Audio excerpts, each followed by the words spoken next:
මේ මම ඉඳලා 11 වෙනිදා ෆ්ලයිට් එකේ ආවේ ශ්‍රී ලංකාවට. ඇවිල්ලා අපි 12 වෙනිදා උදේ හොටෙල් එකට අප්පෝ කියලාට දැම්මා නිරෝධානය සඳහා. ඒ කියන්නේ අපිට හොටෙල් නිරෝධානය විතරක් යන්න කියලා ශ්‍රී ලංකන් එම්බසින් ඔමාන් එම්බසින් කිව්වා. ඒ ඇරෙන්න අපිට මේ වෙන නිරෝධානයක් යන්න එපා කියලා. ඉතින් අපිට 250 මේ රිසිට් එක මේ ඔක්කොමලා ගෙවලා තියෙනවා 250 රිසිට් එකට එයාපෝට් එකට ආව ගමන් PCR කරන්න දුන්නෙත් නැහැ. ඒකෙදි කොහොමද අපි කතා කරලා ඒක ගත්තා. ඊට පස්සේ දැන් අපිට අද හොටෙල් එකෙන් ඇවිල්ලා කියනවා මේ ඔයගොල්ලන්ගේ සල්ලි තාම ආවේ නැහැ කියලා. ඒ හොටෙල් එකේ කට්ටිය ඊමේල් 100කට වැඩි දැම්මලු අපේ ශ්‍රී ලංකන් එම්බසියට ඔමාන් එකේ.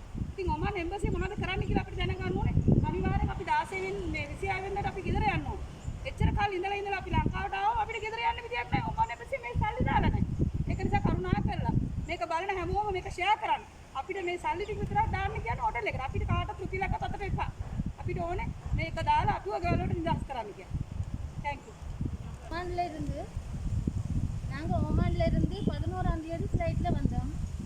ஜூஎல் 206 ஃப்ளைட்டு. அதில் வந்து நம்ம 250 ரியால் நாங்கள் கட்டிட்டா நாங்கள் எம்பசியில் கட்டி நாங்கள் வந்தோம். அந்த 250 ரியால் இங்கே நிரோதானத்தை எங்களுக்கு இன்னும் போடலை. அந்த காசை எங்களுக்கு போடுங்க. எதுவாக இருந்தாலும் ஹோட்டலுக்கு நாங்கள் இருக்கிற ஹோட்டலுக்கு 26ஆம் தேதி எங்களை விட மாட்டாங்களாம். நாங்கள் 11ஆம் தேதியிலேருந்து 26ஆம் தேதி வரைக்கும் தான் இங்கே இருக்கலாம். அதுக்கு மேலே இருக்க முடியாது. அப்போ எங்களுக்கு இந்த காசை போட்டால் தான் நாங்கள் இருக்கலாம். நாங்கள் வீட்டுக்கு போகலாம். இப்போ இவங்க வீட்டுக்கு போக தர மாட்டாங்களாம். அப்போ நீங்கள் எங்களுக்கு உதவி செய்யுங்க. எங்களுக்கு ஒன்றுமே தேவையில்லை. நாங்கள் கட்டின காசை மட்டும் போட்டால் போதும். இந்த எங்களோட காசை மட்டும் இந்த ஹோட்டலுக்கு நீங்கள் போட்டு வைங்க.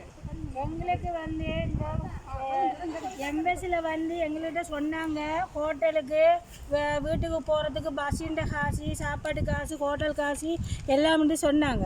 அப்போ சொல்லிட்டு இருக்கும்போது அப்போ எங்கள்கிட்ட வந்து 250 ரூபா காசு வாங்கி சிவில் அடித்து இந்த பாருங்கள் எம்பசியில் எங்களுக்கு சிவில் பண்ணி இது உங்களுக்கு எல்லாத்துக்கும் இந்த ரிசிப்ட்டு ஹோட்டலுக்கு கொண்டு போய் கொடுங்கன்னு சொல்லி சொன்னாங்க. அப்போ எங்களுக்கு ஹோட்டலில் வந்து ஹம்மாந்தோட்ட ஹோட்டலில் வந்து நாங்கள் நிற்கிறோம். அப்போ அங்கே வந்து இப்போ வந்து நாங்கள் 11 நாள் ஆயிடுச்சு. அப்போ எங்களுக்கு 26ஆம் தேதி வீட்டுக்கு போக சொல்லி சொன்னாங்க. கொரோனா டெஸ்ட் எல்லாம் எடுத்து முடிச்சுட்டு அப்போ கொரோனா டெஸ்ட் எடுத்துகிட்டு நாங்கள் வீட்டுக்கு போகிறதுக்கு நாங்கள் தயாராகிட்டு ரெடியாகிட்டு இருக்க போதும் இப்போ வந்து சொல்கிறாங்க எம்பசால அவங்களுக்கு காசு கட்டலைன்னு. அப்போ எம்பசால காசு கட்டாடி அப்போ எங்களை வச்சு சாப்பாடு தந்து ரூம் தந்து இதை எல்லாம் தந்து வைஃபை எல்லாம் தந்து எங்களை எல்லாம் நல்லா தான் பார்த்தாங்க. எங்களை மிச்சம் மோசமாக பார்க்கல. எங்களோட சகோதரங்களை போல பார்த்து எங்களை நல்லா தான் வச்சிருக்காங்க. இப்போ எங்களுக்கு வந்து எங்களை காசை எங்களுக்கு தந்து எங்களை காசை வந்து இவங்க இந்த ஹோட்டலுக்கு அனுப்பினா தான் எங்களை விடுவான்னு சொல்லுவாங்க. இப்போ நாங்கள் எத்தனை பேர் ஆக்கள் இங்கே நிற்கிறோம். 250 பேர் ஆக்கள் நிற்கிறோம்.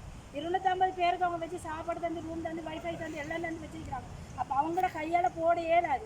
நீங்கள் எம்பசி இப்போ சும்மா எதுக்கு போய் சொல்லி எங்களை இங்கே அனுப்பி போட்டு காசு அனுப்பாமல் எங்களை ஒன்றும் செய்யாமல் எங்களை நடுவில் எங்களை அங்கே இருந்ததும் இல்லை இங்கே இருந்ததும் இல்லை. நாங்கள் வச்ச கஷ்டத்தில் இருக்கிறோம். இப்போ எங்களை 26ஆம் தேதி எங்களை ரீல்ஸ் ஆகிறதுக்கு எங்களுக்கு நாளைக்கு இன்றைக்கி இந்த எம்பசால முடிவு ஒன்று செஞ்சு எங்களுக்கு ஹோல் அடித்து இந்த ஹோட்டலில் சொல்லணும் காசு அனுப்பணும். எங்களுக்கு காசு அனுப்பினா தான் நாங்கள் 26ஆம் தேதி போகலாம். இல்லாட்டி எங்களுக்கு சாப்பாடு இல்லை ஒன்றும் இல்லை ரூமும் இல்லை எதுவும் இல்லை. அப்போ நாங்கள் எங்கே போகிறது? அப்போ எங்களுக்கு அதுக்கு ஒரு நியாயம் வேண்டும். நாங்கள் இங்கே ஸ்ரீலங்காவுக்கு சேர்ந்த மக்கள் தானே. நாங்கள் வேறு எங்கே போய் போகிறது? பங்களாதேஷா இந்தியாவுக்கு எங்கே போகிறது? நாங்கள் ஸ்ரீலங்கா மக்கள் ஸ்ரீலங்கா வீட்டுக்கு தானே போகணும். நாங்கள் ஹோட்டல்லையே இருக்க வந்தோம் இவ்வளோ கஷ்டப்பட்டு. இல்லை அப்போ இவ்வளோ காசு கட்டி எதுக்கு வந்தோம்? 1 ரூபா காசு கையில் இல்லை. வீட்டுக்கு போகிறதுக்கு பஸ்ஸுக்கு போகிறதுக்கு கூட கையில் காசு இல்லை. அப்போ அப்படி சூழ்நிலையில் இருக்கிறோம். அப்போ எங்களை காசு வாங்கின 250 ரூபாய்க்கு நீங்கள் சிவில் அடித்து எல்லாம் செஞ்சு எம்பசால தந்தோம். அப்போ எல்லாரும் சேர்ந்து எங்களுக்கு இப்படி ஒரு கேவலத்தை பார்த்ததே இல்லை. எங்களுக்கு என்னன்னா எங்களுக்கு ஊருக்கு அனுப்பி வைக்கணும். அந்த ஹோட்டலுக்கு போடுங்க. 250 ரியால் நீங்கள் ஹோட்டலுக்கு போடுங்க. எங்களை அனுப்புவாங்க இல்லாட்டி அனுப்ப மாட்டேன்னு சொல்கிறாங்க. நாங்கள் 250 ரியால் ஹோட்டல்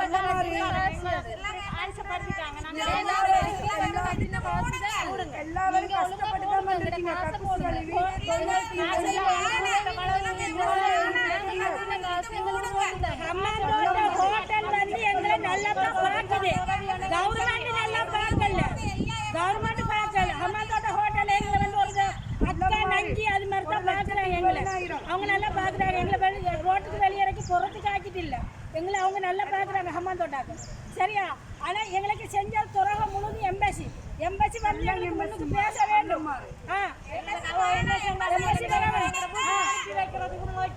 முயற்சி பண்ணி எங்களுக்கு ஏதோ